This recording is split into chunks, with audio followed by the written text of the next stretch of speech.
দুনিয়ার সময়গুলা কতই না আজে বাজে কাজ দিয়ে চালিয়ে যাচ্ছি, সময়গুলা পার করে দিচ্ছি। কখনো কি আমরা মনে করতেছি না আমরা যে এই দুনিয়া থেকে চলে যাব, একদিন মৃত্যু বরণ করব, এই দুনিয়া ছেড়ে আমরা চলে যাব, এটা কিন্তু কখনোই মনে করতেছি না। কিন্তু দুনিয়ার আর সবগুলো অনিশ্চিত, কিন্তু আমাদের মৃত্যু নিশ্চিত। তারপরও মৃত্যু নিশ্চিত জেনে তারপরও আজে বাজে কাম, তারপর নামাজ দোয়া না পড়া, কতই না গুনার কাজ করে ফেলতেছি।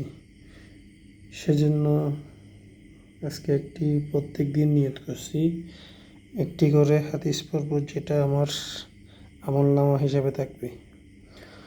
হযরত আবু হুরায়রা রাদিয়াল্লাহু তাআলা আনহু বর্ণনা করেন, নবী করিম সাল্লাল্লাহু আলাইহি ওয়াসাল্লাম ইরশাদ করেছেন যে সমস্ত লোক এমন কোনো মজলিসে বসে, যদি কোনো একটা আড্ডা বা মজলিসে বসে যেখানে আল্লাহ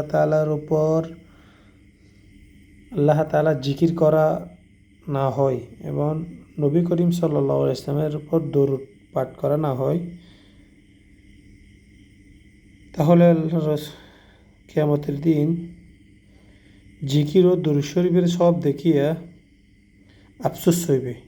যদিও টুকটাক যারা দরুদ শরীফ এবং আল্লাহ তাআলার উপর জিকির করে, এগুলার সব দেখিয়া কিয়ামতের দিন আফসোস হইবে, কেন না এগুলা বেশি বেশি করে পড়ি নাই। যদিও বা সে ব্যক্তি অন্য কোনো কারণে জান্নাতে যায়।